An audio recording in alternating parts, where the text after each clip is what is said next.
ஏன்னா வியாசமுனி மகன் பிறப்பார்னு தானே வரம் கொடுத்தார், மகளை பத்தி சொல்லவே இல்லையே அப்படின்னு வைஷம்பாயனர் சொல்ற நியாயமான கேள்விதான். என்ன நடந்ததோ அதை அப்படியே சொல்றேன். அதாவது நீர் தெளித்த பிண்டங்களை வியாசருக்கு ஒரு அசிஸ்டன்ட் இருந்தா, ஒரு செவிலி தாய் இருந்தா, ஒரு நர்ஸு.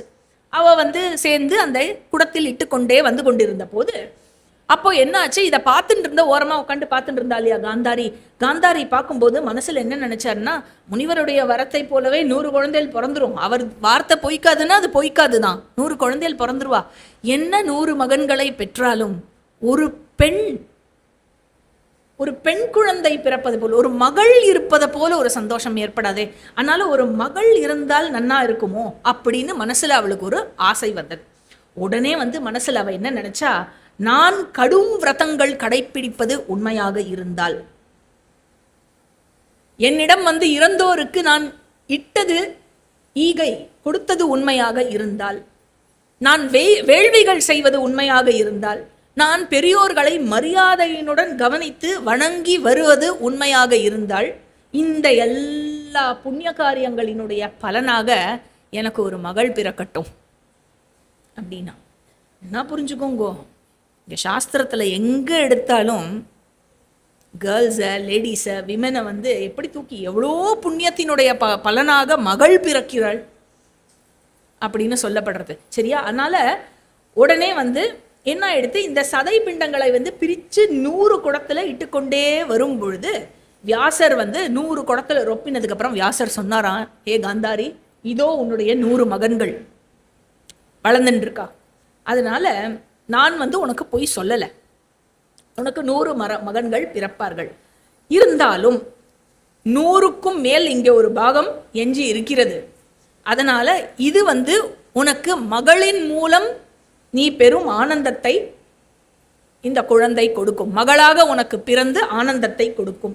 அதனால உனக்கு இனிமையான ஒரு மகள் பிறப்பாள் அப்படின்னு சொல்லி இன்னொரு குடத்துல நெய்யை ரொப்பி கொண்டு வர சொல்லி அதில் இட்டு மூடி வைத்தார். ஆக 101, 100 + 1 + 1. சரியா?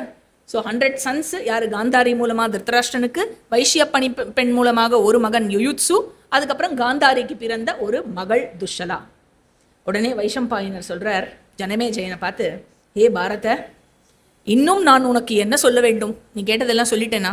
Have all questions been answered? இன்னும் நான் உனக்கு ஏதாவது சொல்ல வேண்டுமா அப்படின்னு ஜனமேஜய ராஜா சொல்றார், இந்த திருத்தராஷ்டிரனுக்கு பிறந்த 100 மகன்கள், எல்லா 101 மகன்கள் இருக்கார் இல்லையா, அவர்களை பிறப்பினுடைய வரிசையில் எனக்கு கொஞ்சம் சொல்றேளா? என்ன டெஸ்ட் ஆஃப் மெமரி பாருங்க. நார்மலா இந்த கேள்வி எல்லாம் டீச்சர் ஸ்டூடெண்ட்டை பார்த்து கேட்கணும். என்ன உடனே ஆரம்பிக்கிறார் வைஷம்பாயனர், ஃபுல் லிஸ்ட். என்ன துரியோதனஹா, யுயுத்சுஹு, துஷாசனஹா, துஸ்ஸஹா, துஷலஹா, ஜலசந்தஹா, சமஹா, சஹஹா, விந்தஹா, அனுவிந்தஹா. நான் எல்லார் பேரையும் சொல்ல போறது இல்லை. என்ன அப்படியே 101 பேர் துஷலா வரைக்கும் சொல்லி முடிச்சுடுறார். ஆக இவர்கள் அனைவரும் பெரும் வீரர்களாக இருந்தார்கள், அதிரதர்களாகவும் இருந்தார்கள், போர்க்கலையில் நிபுணத்துவம் பெற்றவர்களாக. ஒருத்தர் கூட இன்னொருத்தருக்கு சலைச்சவா இல்லை. ஏன்னா இவனை திருத்தராஷ்டிரனை போலவே சமபலம் கொண்ட 100 குழந்தைகள் அப்படின்னு ஆசீர்வாதம் பண்ணார் இல்லையா. அதனால அப்படி இவர்கள் இருந்தார்கள். இவர்கள் அனைவருக்கும் முறையாகவும் அவர்களுக்கு எல்லா கல்வியெல்லாம் கொடுத்து, அவர்கள் தகுதி வாய்ந்த பிறகு திருத்தராஷ்டிரன் அவர்களுக்கு உரித்த மனைவியரை தேர்ந்தெடுத்து திருமணம் புரிந்து வைத்தான் எல்லாருக்கும். சரியான நேரத்தில் இவர்களுக்கு சடங்குகள், பெண்ணுக்கு சடங்குகள் செய்து துஷலாவை சிந்துராஜன் ஜெயத்ரதனுக்கு மனம் முடித்து வைத்தான். உடனே ஜனமேஜய ராஜா கேட்கிறார், இந்த சைடு ஃபுல்லா சொல்லி முடிச்சாச்சு, இனிமே எனக்கு கேட்கறதுக்கு எதுவும் இல்லை. அதனால இப்பொழுது பாண்டவர்களை பற்றி நீங்கள் சொல்வீராக. அவர்கள் தேவர்களுடைய அவதாரமாக அம்சமாக பிறந்தார்கள் என்று நீங்கள் சொன்னீர்களே, அப்போ இயல்பு மிக்க அவர்களுடைய பலத்தை பற்றியும் அவர்களுடைய சாதனையை பற்றியும் அவர்களுடைய வீரத்தை பற்றியும் பிறப்பு முதல் நடந்தது எல்லாவற்றையும் கேட்பதற்கு எனக்கு ஆவல் பெருகி கொண்டே போகிறது. அதனால் சொல்லுங்கள் அப்படின்னோடனே வைஷம்பாயனர் சொல்றார், ஹே மன்னா, ஒரு நாள் மான்களும் காட்டு விலங்குகளும் நிறைந்திருந்த ஒரு கானகத்திற்கு பாண்டு சென்றிருந்தான். அவன் அங்கு உலவிக் கொண்டிருந்தான். அப்பொழுது ஒரு பெரிய மானானது தன்னுடைய துணையுடன் புணர்ந்து கொண்டிருந்தது. இணைந்திருந்ததை கண்ட பின்னும் பாண்டு என்ன செய்தான்? கூர்மையான வேகமான தங்க இறகுகள் கொண்ட 5 அம்புகளை கொண்டு அந்த இரு மான்களையும் அடித்தான்.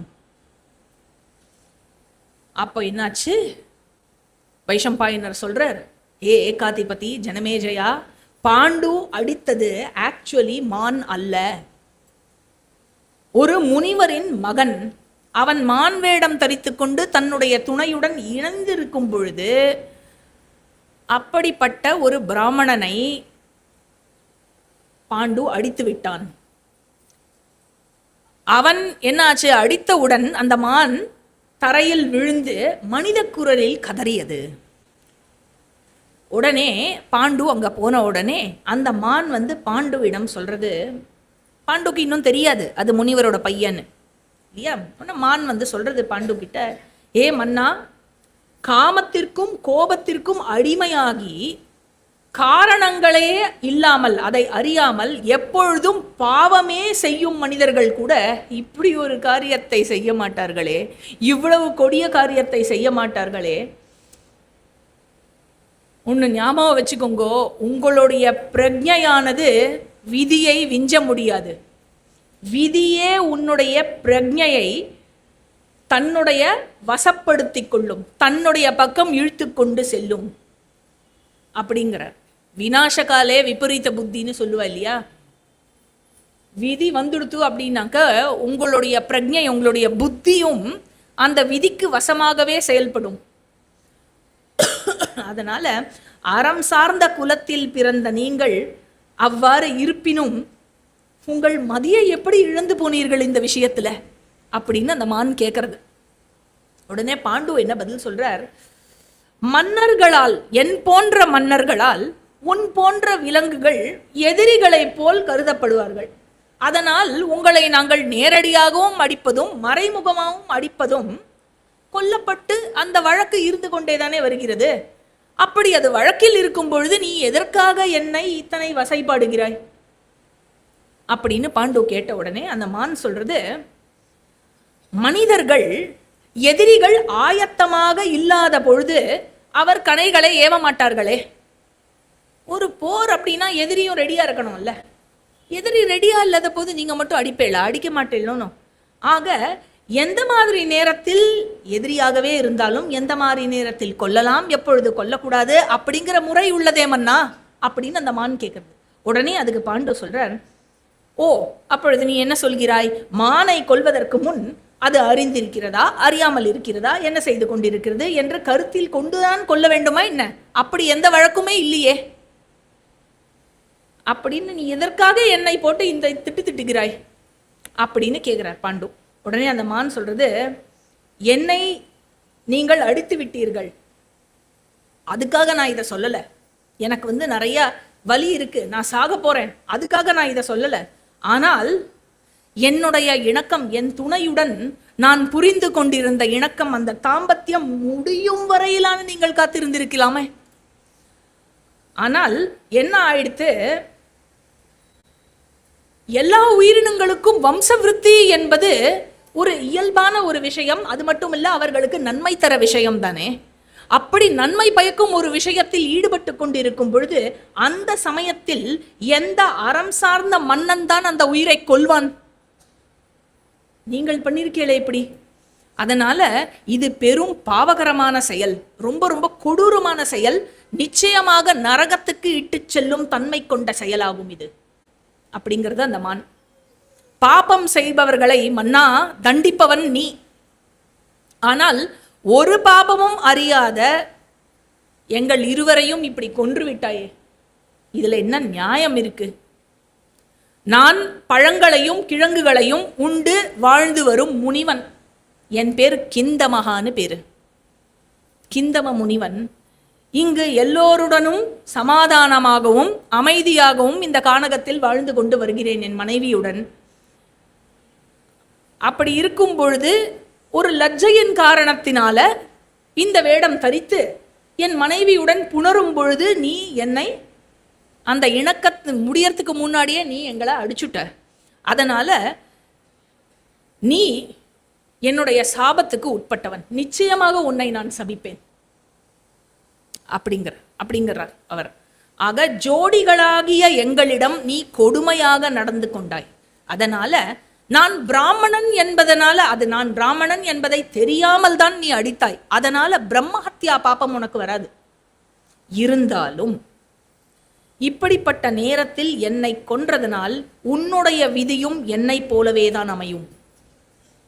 எவ்வாறு நான் இணைந்து கொண்டிருக்கும் பொழுது அந்த இணக்கம் முடிவதற்கு முன்னாலேயே என்னை கொன்றாயோ, அதே போல் நீ உன் மனைவியுடன் இணையும் தருவாயில் இணக்கம் முடிவதற்கு முன்னரே நீ இறந்தோரின் லோகத்தை அடைவாய் அப்படின்னு சாபம் கொடுக்கிறார்.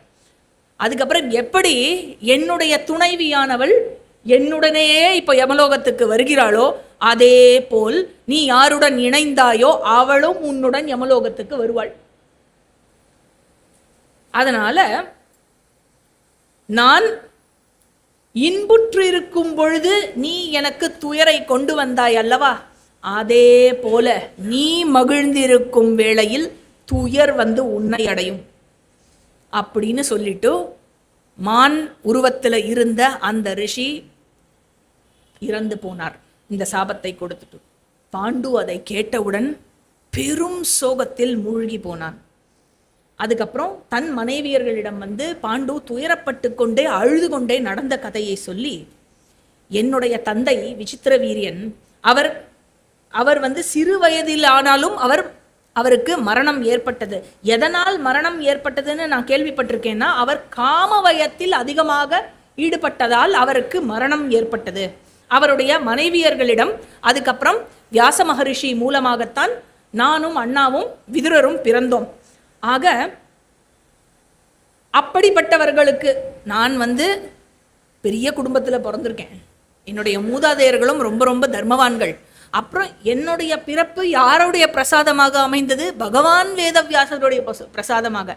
அப்படிப்பட்டவருக்கு மகனாக பிறந்துட்டு நான் இப்படி பண்ணிட்டேனே அப்படின்னு வருத்தப்பட்டு அழறான். அதனால இப்போ என்னுடைய சாபத்தின் காரணமாக இனி எனக்கு பிள்ளைகள் பிறக்காது இல்லையா? ஆக நான் இனி பிள்ளைகள் பெற வேண்டும் என்ற ஆசையையும், இந்த உலகத்தில் இருக்கிற இந்த உலகம் சம்பந்தமான மற்ற எல்லா விஷயத்தினுடைய ஆசையையும் துறந்து முக்திக்கு வழி தேட வேண்டும் என்று நினைக்கிறேன். இங்க முக்தி அப்படின்னாக்க இந்த context of going to a greater லோகா, ஸ்வர்க லோகம் மாதிரி இத்தியாதி பெரிய பெரிய லோகங்களை அடையிற கான்டெக்ஸ்ட்ல இது சொல்லப்படுறது. ஆக இனி நான் வந்து பிரம்மச்சரிய வாழ்க்கை முறையை ஏற்று வாழப்போகிறேன். அதனால கடுமையான தவங்கள் செய்ய போகிறேன். ஒரு துறவியை போல் வாழப்போகிறேன். எந்த உயிருக்கும் நான் தீங்கி இழைக்க மாட்டேன். எல்லா உயிரினங்களையும் என்னுடைய பிள்ளைகள் போல் பாவித்து அவர்களை காத்து அவர்களுடன் இணைந்து சந்தோஷமாக வாழ்வேன். பிச்சை எடுத்தே நான் உண்ணப் போகிறேன். ஒரு நாளைக்கு 10 வீட்டுக்கு மேலே பிச்சை கேட்க போகிறது இல்லை. ஒரு தடவை தான் கேட்பேன் அவகிட்ட. அவள் யாருமே கொடுக்காட்டி அன்னைக்கு ஃபுல்லாக சாப்பிடாம தான் இருப்பேன். புலன் உணர்வுகளை, அந்த சுகங்களை துறந்து வாழப்போகிறேன். யாரும் எனக்கு பிச்சை இடாமல் இருந்தால் கூட நான் வந்து சலனப்படுவதோ துக்கப்படுவதோ அவர்கள் மீது கோபப்படுவதோ அவர்களை வெறுப்பதோ எதுவுமே பாராட்டாமல் ஒரு முற்றிலும் துறந்தவனை போல் வாழப்போகிறேன். ஆக நீங்கள் இருவரும் என்ன செய்ய வேண்டும் அப்படின்னாக்க, அங்கே பீஷ்மர் இருக்கார், திருதராஷ்டிரன், காந்தாரி, அப்புறம் சத்யவதி 2 அம்மா எல்லாரும் இருக்கா, அமைச்சர்கள், பிராமணர்கள் அனைவரும் பேலஸில் இருக்கா இல்லையா? இப்போ நீங்கள் 2 பேரும் பேசாமல் அங்கே போயிடுங்க. நீங்கள் 2 பேரும் ஆற்றுக்கு போங்கோ, நான் வந்து இந்த பக்கமாக போகிறேன். அதனால் நீங்கள் போயிடுங்கோ, நீங்கள் உங்கள் அங்கே போய் வாழுங்கோ, பாதுகாப்பாக வாழுங்கோ அப்படின்னு ஒன்னே இவா 2 பேரும் என்ன பண்ணுறா, இதுக்கு சம்மதிக்கலை. ஆனால் முறையாக மரியாதையாக பாண்டு கிட்ட பேசுகிறா. நாங்களும் உங்களுடன் இணைந்து உணர்ச்சிகளை கட்டுப்படுத்தி இந்த பிரம்மச்சரியத்தை கடைபிடித்து வாழும் வாழ்க்கை முறையை நாங்களும் தேர்ந்தெடுக்கலாமே. அதனால் அதுவே நமக்கு நன்மையை கொடுக்கும் இல்லையா?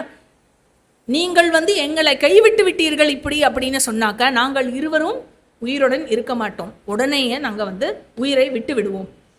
அப்படின்னு சொன்ன உடனே பாண்டுவுக்கும் சரி அதுவும் சரிதான் அப்படின்னு பட்டுது. உடனே என்ன பண்றா, எல்லா நகைகளை, அந்த ஆடம்பர ஆடைகள் எல்லாத்தையும் சேர்த்து அந்த பணியாளர்கள்லாம் கூட இருந்தாலே அவளுக்கெல்லாம் கொடுத்துட்டு, இனி பாண்டு வந்து சொல்றார், இனி என்னுடைய உறவினர்கள் யாரையும் சாகும் வரை நான் பார்க்க மாட்டேன்னு போய் சொல்லிடும். அப்புறம் இதெல்லாம் உங்களுக்கு தான், எல்லாமே தானம், எல்லாத்தையும் நீங்க வச்சுக்கோங்கன்னு. அவளால் தாங்கவே முடியல. அதை கண்ணீரும் கம்பளையுமா ஓடி போனா ஹஸ்தினாபுரத்துக்கு நியூஸை சொல்லணும்னு ஓடி போறா எல்லாரும்.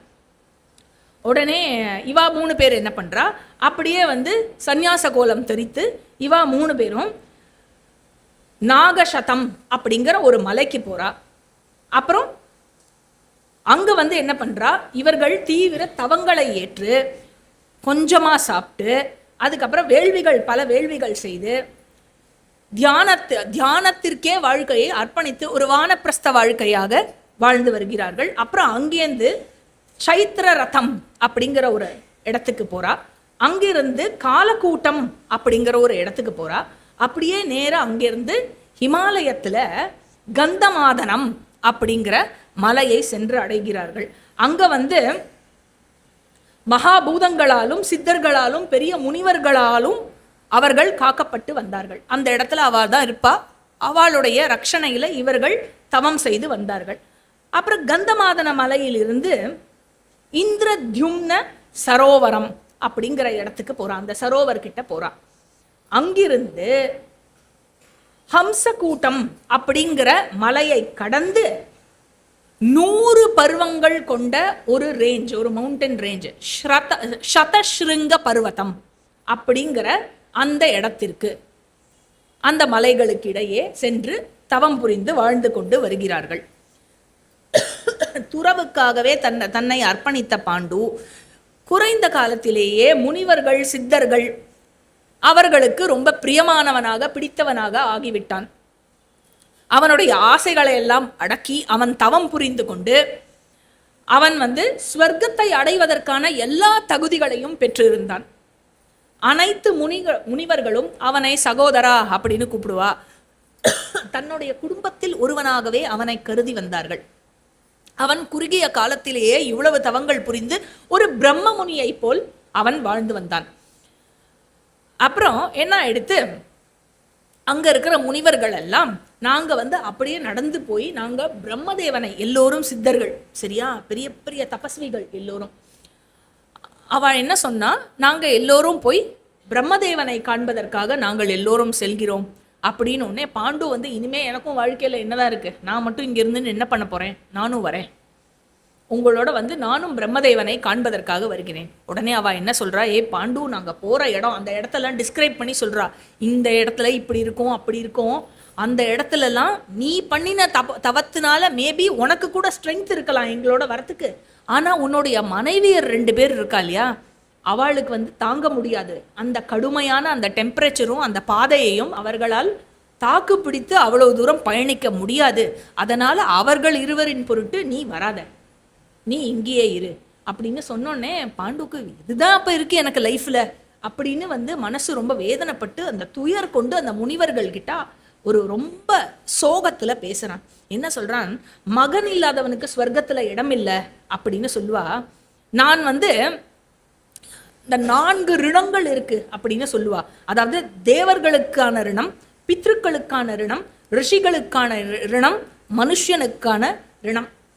பஞ்சமகா யஜ்ஞத்துல இந்த 4 விஷயத்த சொல்றார் பாண்டு. என்ன சொல்றார், இந்த 4ல தேவர்களுக்கு எப்படி ரிணத்தை தீர்க்க முடியும்னா வேள்விகள் செய்து ரிணத்தை தீர்க்க முடியும். ரிஷிகளுக்கு ரிணத்தை எப்படி தீர்க்க முடியும்னா கல்வி மூலமாகவும் தியானம் மூலமாகவும் ரிணம் தீர்க்கப்படுகிறது. மனிதர்களுக்கு அஹிம்சாவை கடைபிடித்து வாழ்வதன் மூலமாக, அனுசரணையாக வாழ்வதன் மூலமாக மனுஷர்களுக்கு தீர்க்க வேண்டிய ரிணமும் தீர்க்கப்படுகிறது. நான் வந்து இந்த 3 ரிணத்தையும் நான் முடிச்சுட்டேன் என் லைஃப்ல அப்படிங்கிற.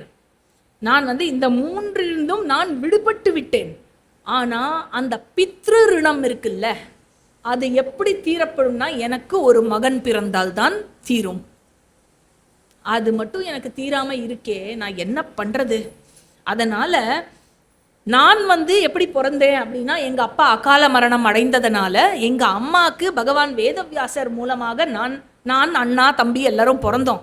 அதே மாதிரி நீங்கள் எல்லோரும் இவ்வளவு உத்தமமான பிராமணர்களாக இருக்கும் பொருட்டு என்னுடைய மனைவியர்களுக்கு நீங்கள் ஒரு குழந்தையை அருளக்கூடாதா? நான் எப்படி பிறந்தேனோ அந்த மாதிரி எனக்கு ஒரு குழந்தையை கொடுக்கக்கூடாதா அப்படின்னு வேண்டி கேட்டுக்கிறான் அவா கிட்ட. உடனே அந்த முனிவர்கள் என்ன சொல்றா, பாபமற்ற தேவர்கள் போல் அருமையான சந்ததி உனக்கு நிச்சயமாக உண்டு. எங்களுடைய ஞான கண்களால் நாங்கள் அதை தெளிவாக பார்க்கிறோம். அதனால் பாண்டு வருத்தப்படாதே, நிச்சயமாக உனக்கு மகன் பிறப்பான், சந்ததி உண்டு, அதை நாங்கள் தெளிவாக பார்க்கிறோம். அதற்கான முயற்சியை மட்டும் நீ எடுக்க வேண்டும்னு சொல்லிட்டு அவ பாட்டுக்கு போயிட்டான். பாண்டுக்கு ஒன்றும் புரியலை. மனசு நிறைய சோகம் மட்டும் இருக்கு, குழந்தை இல்லைங்கிற சோகம். அந்த சோகத்தோட வருத்தத்தை கொண்டு நேர குந்தியை பார்த்து குந்தி கிட்ட எக்ஸ்பிரஸ் பண்றா சோகத்தை. உன்னை குந்தி கிட்ட என்ன சொல்றா, நீ ரிஷிகள் பிராமணர்கள் மூலமாக நான் எப்படி அம்மாக்கு பிறந்தேனோ அந்த மாதிரி ஹே பிருதே, நீ குழந்தையை ஈன்றெடுத்தாயே, ஆனால் இது தர்மசாஸ்திரத்தில் இருக்கிறது. குந்தி கொஞ்சம் அக்ரி பண்ணாத மாதிரி மூஞ்சி வச்சுக்கிறா போல இருக்கு. உடனே கன்வின்ஸ் பண்றதுக்காக எக்ஸ்ட்ரா சப்போர்ட், சாஸ்திரா சப்போர்ட் எல்லாம் சப்ளை பண்ணி சொல்றார் பாண்டு. என்ன சொல்றார், 6 வகையான தர்மசாஸ்திரத்தின்படி 6 வகையான மகன்கள் வாரிசுகளாகவும் உறவினர்களாகவும் ஏற்கப்படுவார்கள். அப்புறம் 6 வகையான மகன்கள் இருக்கிறார்கள், அவர் உறவினர்களாக ஏற்கப்பட்டாலும் வாரிசுகளாக ஏற்கப்பட மாட்டார்கள். இது தர்மசாஸ்திரத்துல இருக்கு. என்ன சொல்றார், முதல் 6 வகை வாரிசுகள் அண்ட் உறவினர்களாக ஏற்கப்படும் மகனினுடைய வெரைட்டிஸ் என்னன்னா, ஸ்வயம் ஜாத்தகா 1, 2 பிரணீதகா, 3 புத்ரிகா சுதகா, 4 பௌனகர்பகா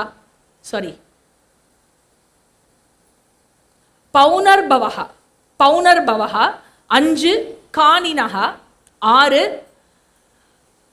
பகின்யாம் யஸ்ச ஜாயதே பகினி சுதகா. இந்த 6 இருக்கு. இந்த 6 வாரிசுகளாகவே ஏற்கப்படுவார்கள். இந்த 6 மகன்களும் யார் யாருனாக்கா, முதல் ஸ்வயம் ஜாத்தகா. ஸ்வயம் ஜாத்தகானா எனக்கும் என் மனைவிக்கும் நேச்சுரலா பிறக்கிற குழந்தை, அந்த மகன், ஓன் சன். 2வது பிரணீதகா. பிரணீதகானா ஒரு உத்தம புருஷன் மூலமாக ஆபத் காலத்தில் ஈன்றெடுக்கப்படும் மகன், எப்படி பாண்டு திருதராஷ்டிரன் பிறந்தாலோ அந்த மாதிரி. 3வது புத்ரிகா சுதகா, என்னுடைய மகளினுடைய மகனை என்னுடைய வாரிசாக நான் ஏற்றுக்கொள்ள முடியும் தர்மசாஸ்திரத்தின் படி. 4 பௌனர்பவஹா. பௌனர்பவஹா அப்படின்னாக்க 2வது முறையாக திருமணம் புரிந்த ஒரு பெண். இந்த ஆணுக்கு இந்த ஆண் அவளுடைய 2வது ஹஸ்பண்ட். அப்படி இருக்கிற பெண்ணின் மூலமாக பிறக்கும் மகன், அவனும் வாரிசாக ஏற்கப்படுவான். அதுக்கப்புறம் கானினஹா. கானினஹா அப்படின்னாக்க திருமணம் ஆகுவதற்கு முன்னாலேயே பெற்ற மகன், அவன் கன்யா புத்ரா. ஸோ அந்த கன்யா மூலமாக பிறந்த மகன். 6வது வகை பகினி சுதகா. பகினி சுதகானா சிஸ்டரோட சன். தனக்கு மகன் இல்லைன்னா சிஸ்டரோட சன்னை தன்னுடைய மகனாக ஏற்று. இவா 6 பேரும் வாரிசாக, நேச்சுரல் ஹேர்ஸ், வாரிசாக தர்மசாஸ்திரத்தின்படி ஏற்கப்படுவார்கள். அடுத்த 6 இருக்கு, இவர்கள் மகன்களாக இருந்தாலும் வாரிசுகளாக நேச்சுரலா ஆகிறது இல்லை. யார் யாரு அப்படின்னா, தத்தகா, கிரீதகா, கிருத்ரிமஹா, சகோடகா, ஞாதிரேதகா, ஹீனயோனி திருதகா. ஃபர்ஸ்ட் யாரு அப்படின்னாக்கா திருதகா. திருதகானா இன்னொரு பேரண்ட்ஸோட கன்சென்ட்டோட அந்த குழந்தைய அடாப்ட் பண்ணிட்டு நம்ம வளர்க்குறது. அந்த அடாப்டட் சன் மகனாக இருப்பானே விழுந்து வாரிசாக, not a natural legal hair. 2வது கிருத்தகா, பர்ச்சேஸ்டு சன்.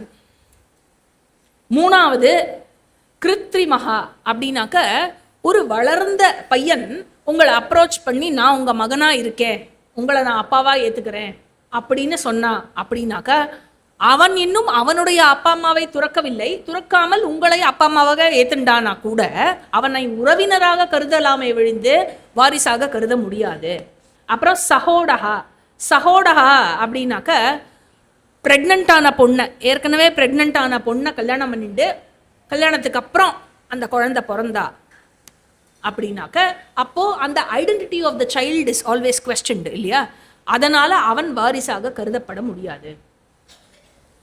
ஞாதிரேதா, ஞாதிரேதா அப்படின்னாக்கா நம்மளுடைய குலத்திலேயே தம்பி அந்த மாதிரி அவளுக்கு பிறந்த மற்ற குழந்தைகள். அதுக்கப்புறம் ஹீனயோனி திருதா அப்படின்னாக்க தன்னிடம் கீழ்ப்பணிந்து வேலை செய்பவர்கள் மூலமாக பெற்ற மகன், அவன் உறவினராவனை விழுந்து வாரிசாக மாட்டான். ஆக என்ன சொல்றீங்க பாண்டு, முதல் 6 வகையில மகன் பிறக்கவில்லை என்றால் அடுத்த 6 வகையில ட்ரை பண்ணலாங்கிறது தர்மசாஸ்திரம். அதனால ஹே குந்தி, இதெல்லாம் தர்மசாஸ்திரத்துல சொல்லியிருக்கு. ப்ளீஸ், நீ ஒரு மகனை பெற்று நீ கொடுத்தாயே, ஆனால் நானோ பிள்ளை பெறும் தகுதியை இழந்து விட்டேன்.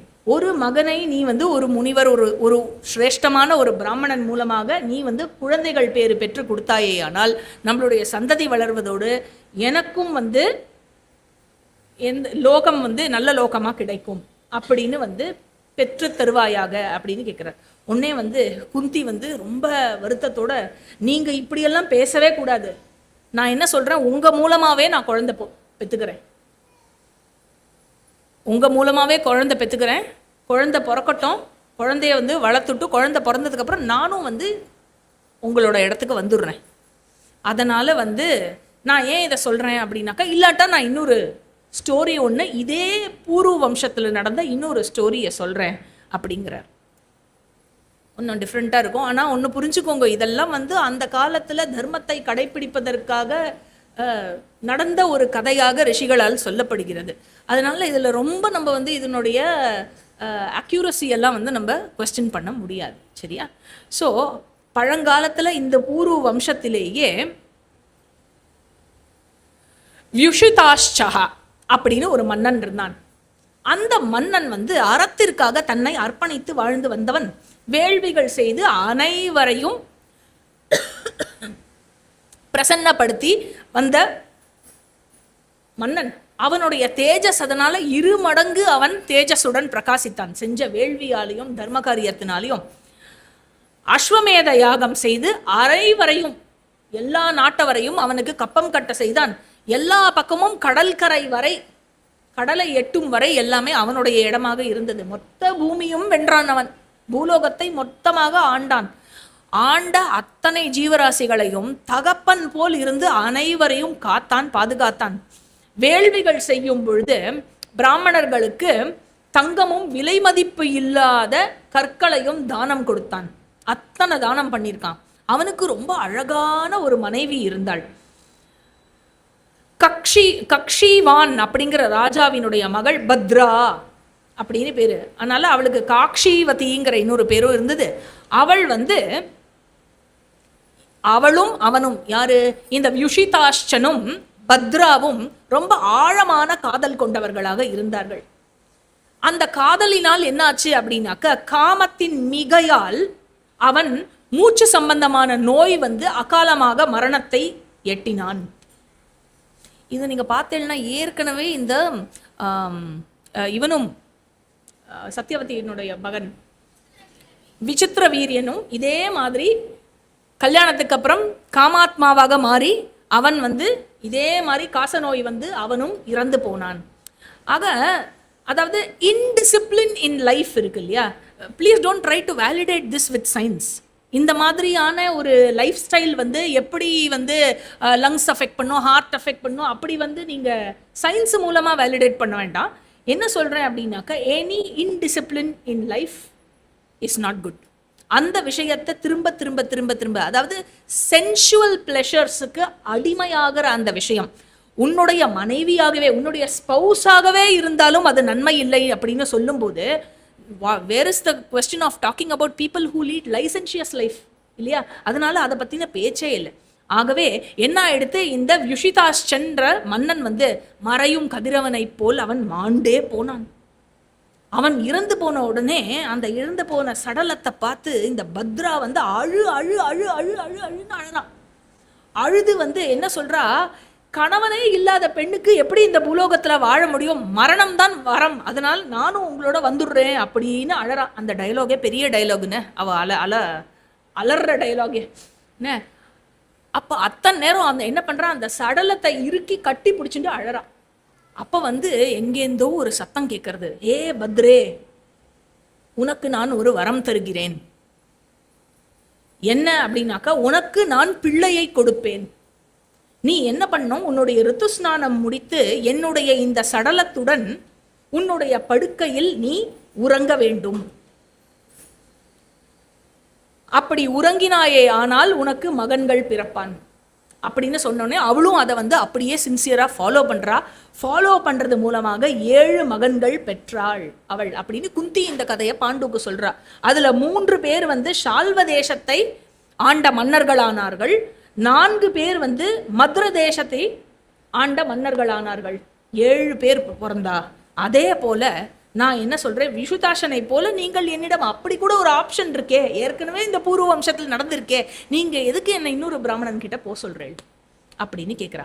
உடனே பாண்டு சொல்றார், அம்மா நீ சொல்றதெல்லாம் சரிதான், ஆனால் இந்த மாதிரி இக்கட்டான சூழ்நிலையில் மனைவியானவள் கணவன் சொல்படி இவ்வாறு செய்வது தர்மமே. மற்ற சிரேஷ்டமான பிராமணர்களுடன் தயவு செஞ்சு நீ சந்ததியை உண்டு பண்ணுவாயாக. அந்த மாதிரி நீ செய்வதால் இவர்களெல்லாம் அருளப்பட்டவர்கள் இந்த பிராமணர்கள்.